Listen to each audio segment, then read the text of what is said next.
Thank you. I want to start this morning by teaching you a couple of words. Maybe you know them, but I suspect that they will be new to at least some of you. The first one is pericope. Can you repeat that? Pericope? A pericope is a passage in the Bible. It could be a story, a wise saying, or a parable, but it's one complete thought. Like the story of the Good Samaritan, that's a pericope.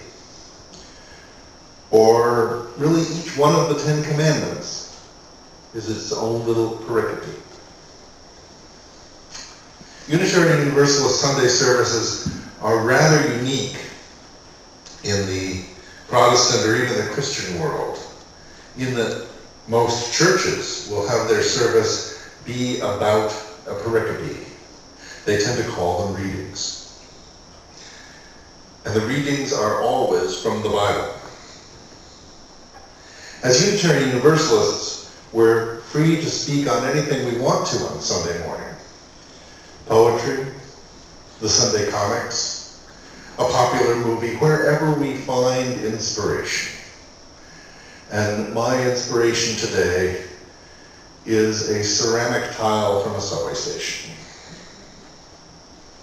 Now, once we have a pericope, the next job is to do exegesis. Can you say that? Exegesis? Okay, and that's Jesus with a G, not Jesus with a J, just in case you were wondering. An exegesis is a close reading, and with the hope of finding inspiration in the exegetical analysis.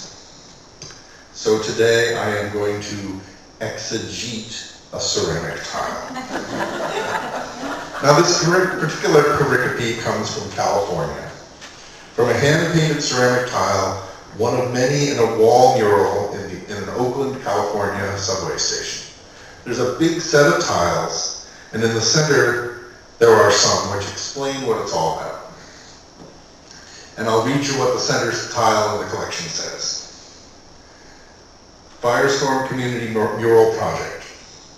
This mural is dedicated to the survivors of the 1991 Oakland Hills firestorm. Their stories expressed here in over 2,000 handmade tiles reflect and pay tribute to the human spirit and its capacity to overcome tragedy and loss. Sponsored by the Office of Mayor, October 1994. The Oakland firestorm was an incredibly fast-moving fire, which leveled part of the city in a 2-hour period on a Sunday afternoon. Many of the mural's tiles show things that were lost in the firestorm. A bicycle, a church building, a house. The tile I selected for our title was unique in that it offered advice. And there's a picture of it on the cover of your order of service. Take a look.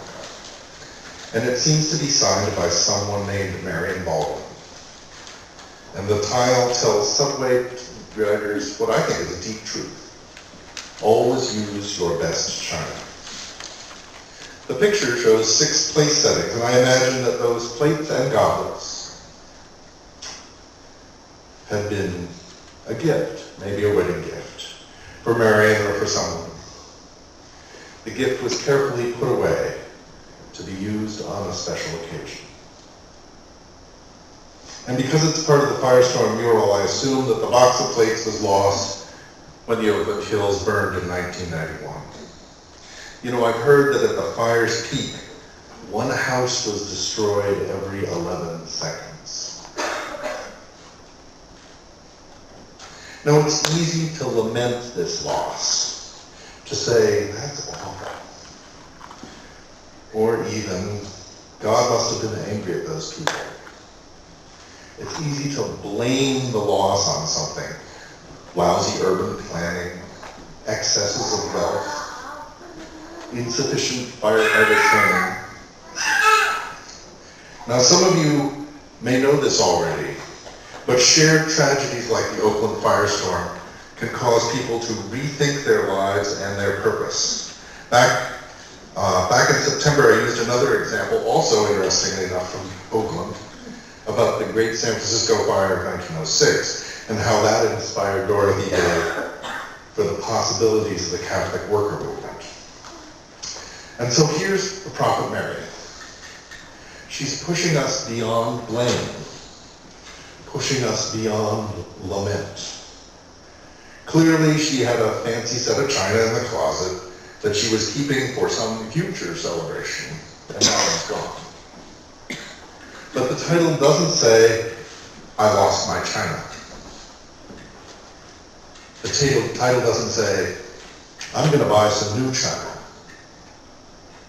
The title speaks prophetically when it tells us to always use our best china.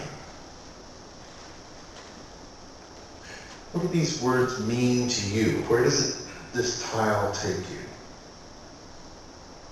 When I first encountered this great teaching, I thought about my grandmother's Wedgwood plates, which I inherited, and they're now in storage. Until I started going to seminary, I would bring them out once a year at Thanksgiving. Now they just sit in a box. That was my first thought when reading Best China. But then I had to consider the words, always use. Always? If I always use the Wedgwood, won't it fade and chip and not be worth as much? If I always use the Wedgwood, maybe someone will drop one and my dozen plates will become a partial set. Then it'll stop being my best china and turn into my everyday china. So I found myself wanting some relief from this. I wanted to bargain with the prophet. I wanted the words to be, use your best china more often. I wanted to be able to pick and choose when it's appropriate for me to use my Wedgwood. And maybe some of you are feeling that way too. It makes me think of the gospel saying, love your enemy. And I know that I tend to want to change that little pericope into tolerate your enemy. It's a well-known phenomenon in religion. Over generations, hard instructions are limited and softened to become more palatable. But this ceramic tile is only from 1994. It hasn't had time to soften yet. So I guess whenever I have a guest, I should use my best plates, not the paper ones, which I thought would be appropriate for hamburgers and pizza. Instead, I'll haul out the best china that I have, and also the best glassware, not the Flintstone glasses that I got when I used to buy jelly all the time, and my best silverware too. I don't actually have any silverware, but I got some good stuff at Goodwill, so I'll bring that stuff out. And why? Because my guest is worth it. Any guest might be Buddha. Any guest might be Elijah. Any guest might be an angel. Now actually I cheated there. I wonder if any of you noticed. I modified the words of today's sacred text. It doesn't say, whenever you have a guest, use your best china. It says, always use your best china. So as I understand it, that saddles me with an additional burden. I have to haul out the good glassware for my orange juice in the morning. In this way, I have to treat myself as I would the Buddha or Elijah or an angel. Do you treat yourself that way? If not, why not? Let's go further. Let's consider the middle word, your. I would pass this tile on my way into Oakland. I'd take the 51 bus down from Berkeley and then change at Rock Ridge, transfer to BART. And so I interpreted it as saying that I should use my best china. But if, for example, a married couple went by and saw it, one might say to the other one, "Look, honey, it says always use our best china." For them, your is plural. And maybe it's even bigger than the family units. Maybe it says to congregations, always use your best china. And if the prophet Marian is speaking to us, what do we have to say in reply? When I arrived here back in September, I was shown the wonderful things that this congregation has. A building that can host meetings and classes and workshops without spending very much energy doing it. When I arrived here in September, I was shown a congregation that is smart and loving, people with a can-do attitude. An attitude that performed miracles 3 years ago and will perform miracles again. And so as I see it, this congregation's best china isn't in one of those cupboards over there. It's our facility and the people within it. We are our own best china. Now I've presented this pericope, remember that word pericope, from the point of view of the host, using the best china for a guest. And then I presented the pericope from the point of view of one who possesses the china, honoring themselves by using it. But now I want to do a third perspective, the perspective of the china itself.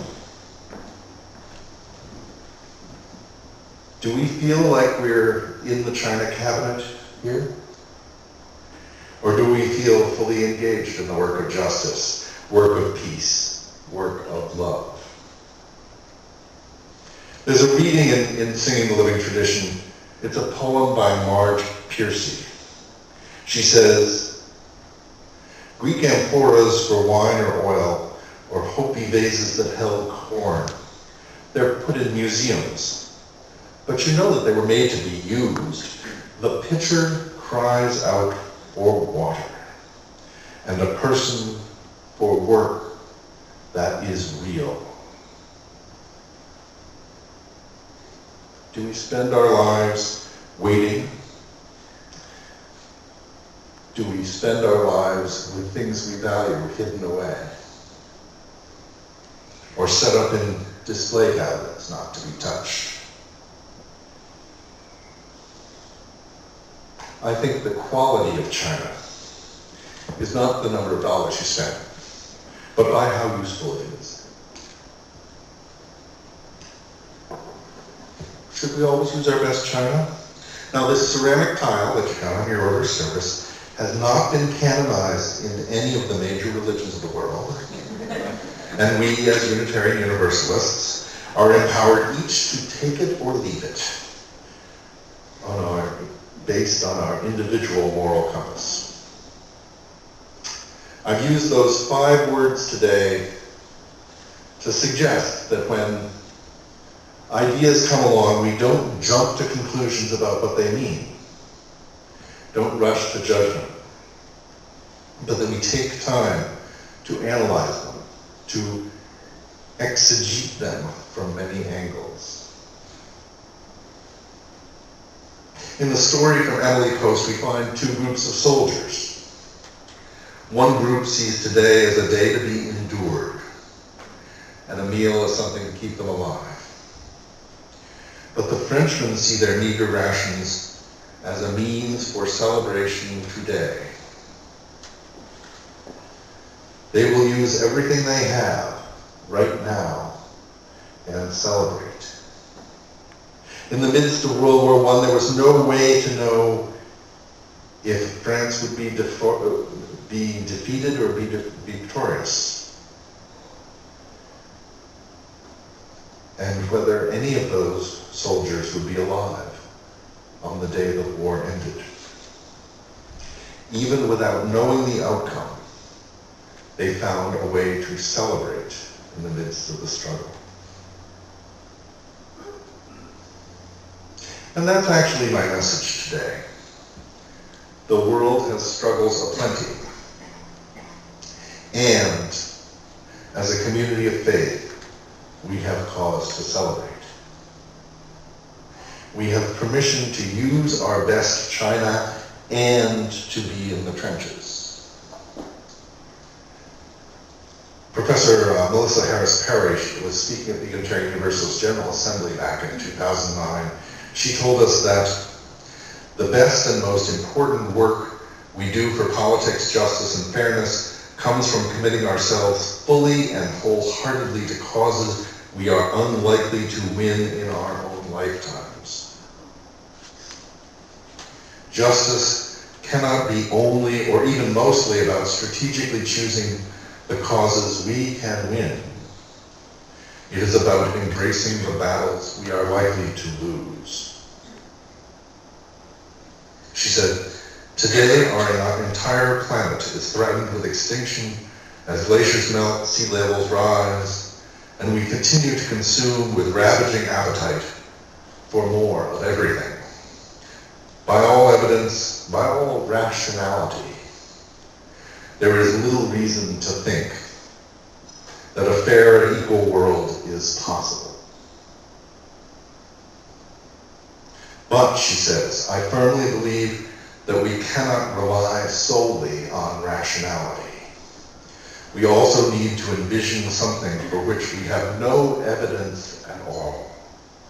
We must believe that something greater is possible.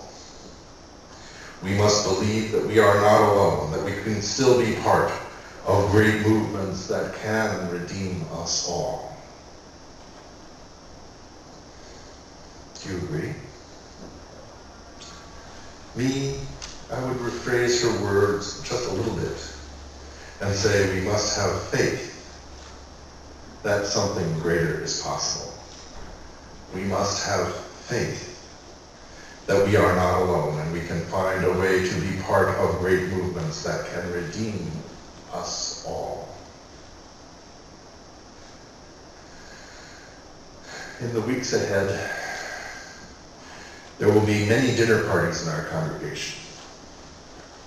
I encourage you to take a moment then, pause and look around the table. Ask those assembled, how can we be our best china?